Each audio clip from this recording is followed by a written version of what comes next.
Voltamos a apresentar Esporte Acontece. Estamos de volta com o Esporte Acontece. Hoje entrevistando um dos maiores ídolos do Timão, o Pé de Anjo, o Basílio, super simpático. O Basílio que estava retratando antes do intervalo o jogo de 77, o segundo jogo, que muita gente não sabe os problemas enfrentados antes e depois, né, Alemão? E com a presença do Luciano aqui, que é o representante da Fiel aí. Eu que agradeço a presença aí, o convite, e tá à frente aí com um dos maiores ídolos que eu tive o prazer de ver jogar com a camisa do meu glorioso Corinthians. Tá aí o grande Luciano emocionado aqui, está representando, como disse o Alemão, milhares de corintianos que eu e ele temos um prazer de falar aqui, agradecendo mais uma vez ao Basílio. Mas agora sim, Basílio, você retrata um pouco aí o Oswaldo Brandão, chegou para o grupo e falou assim: a gente não chegou até aqui para perder, nós vamos ganhar, vamos dar essa volta por cima agora nesse jogo, nesse terceiro jogo. Esse é o nosso jogo. Ele era bem espiritualista, né, Basílio?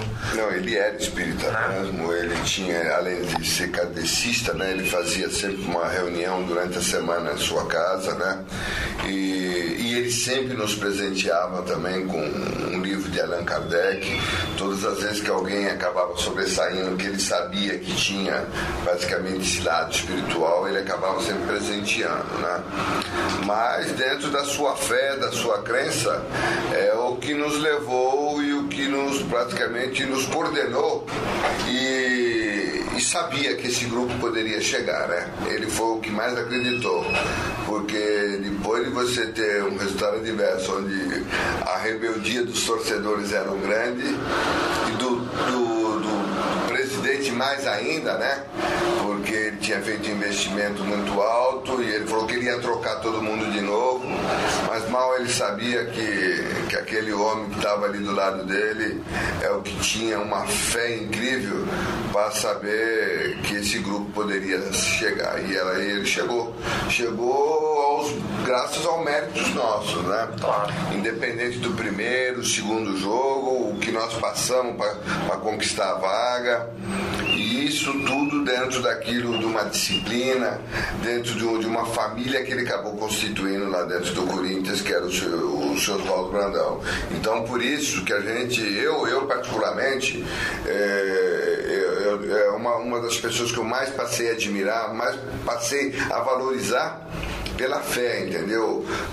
Pelas palavras de apoio que ele dá nos momentos mais difíceis que você esteja vivendo fora do futebol ou dentro do futebol. Ele foi uma pessoa maravilhosa. Outros já não gostam, né? Mas o mais importante sou eu. Sou eu dentro daquilo que esse homem me deu um ensinamento de vida e deu um ensinamento profissional também. Com certeza. Basílio, aí você retrata um pouco pra gente aqui a questão, você já falou da figura do Palhinha. Ele não jogou a terceira partida e essa partida talvez precisasse muito mais de um líder do que como nenhum outro jogo. Qual foi a importância do Palhinha fora da terceira partida para tentar resgatar o brilho dos jogadores do Timão para chegar lá e nós vamos ganhar hoje sim? Você mesmo é sabedores, né? Que sempre que o ídolo se machuca, há uma preocupação muito grande. E isso não fugiu à regra do Palhinha. Por isso que eu falo que, de repente, a sua chegada, para mim, foi um dos pontos mais importantes. O grupo já era forte, eram jogadores já vencedores nas equipes que eles atuaram, que foram comprados pelo Corinthians. Então, perante a tudo isso, a gente sabia que com a chegada dele, ele praticamente assumiu toda essa responsabilidade. E ele assumindo, os outros praticamente fizeram a sua parte e procuraram contribuir. Nós lamentamos muito que ele não pôde jogar a última partida, mas nós ficamos sempre torcendo para a sua recuperação. E ele nos deu apoio em todos os instantes, né? E com a sua experiência e com a sua moral que existia por parte dele dentro do plantel, só acabou nos ajudando. Dentro dessa ajuda, praticamente, eu falo que o Palhinha, de repente, né, acabou sendo um dos pontos-chave. E eu falo para o torcedor, nunca se esqueçam, principalmente do Palhinha, porque na minha ótica ele foi, de ver as coisas, ele foi um dos pontos-chefe por assumir essa responsabilidade. Muito bonito, né, Alemão? O Palinha, até que, só para lembrar, ele foi contratado do Cruzeiro, que era um timaço também, né? Por isso a força do Palinha nesse elenco do Corinthians. Agora sim, Basílio, você já falou milhares de vezes sobre esse gol, mas pro ouvinte da Rádio USP, de repente, que ouve e fala, pô, eu só vejo na TV, mas eu não lembro. Conta pra gente um pouco, vivencia de novo esse gol histórico de 77, começando pelo Zé Maria. Bom, eu vou até lembrar uma das coisas mais importantes ainda, só aproveitando o gancho do Oswaldo Brandão. Eu e o Zé Maria, nós estávamos machucados. E nós estávamos até na noite conversando, que antecedeu no dia 12. À noite nós estamos conversando, fazendo tratamento, falando, pô, na hora do filé, nem na foto a gente vai aparecer, né? Pô, lutamos tanto tempo e de repente... Aí porque você fica preocupado, que você vai fazer uma avaliação e ela é mais forte do que se você estivesse jogando.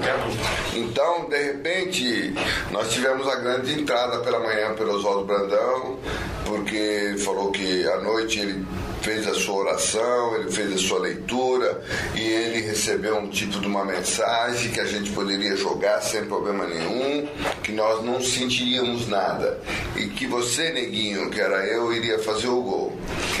E isso acabou ocorrendo, né? Alguns falam assim, brincar, não, ele falou para todo mundo. Não, ele entrou no quarto porque para ele seria mais fácil ele colocar qualquer outro jogador do que ficar quebrando a cabeça se eu e o Zé Maria teríamos condições de jogar. Mas de todas as formas acabou ocorrendo mesmo. E os 2 dias que antecederam o jogo, eu vou citar um dos pontos mais importantes também, a concentração que nós tivemos perante o time da Ponte Preta. Isso é importante. O João Avelino, o professor Teixeira, o professor Benê, o Ramos, eles tinham uma maneira de nos deixar envolvidos, como o meu caso. Ele gritava, ó de cá! Então, sabe, eu tinha que ficar aceso, ligado, porque eu iria marcar o de cá. Aí ele gritava assim, ó Lúcio, aí o Vladimir, né, também. E isso era feito constantemente. Cada vez que ele encontrava com alguém, eles usavam esse tipo de coisa e até os próprios jogadores, entendeu? Como se fosse um comando que... É um comando que o seu subconsciente vai ter que ter em todos os instantes. Além de você cumprir com a sua função tática, você está praticamente concentrado também. Então, quer dizer, o time não só marcou, o time jogou. Foi essa grande surpresa que nós fizemos no time da Ponte Preta. Porque geralmente você entra para marcar, né? E aí você faz sua jogada, mas você não foge muito do seu marcador quando você faz. Mas naquele dia não. Naquele dia a nossa surpresa foi que nós marcamos e jogamos, né? E jogamos que o 1-0 foi pouco perante aquilo que o time apresentou. Entrou determinado a ganhar de qualquer jeito, Entramos e eu e o Vladimir tínhamos até o tipo do slogan, ó, estamos indo pra guerra. E na guerra você já sabe, você tem que matar pra não morrer. E o Carlos quase vai pedindo morrer. Vamos pra cima deles.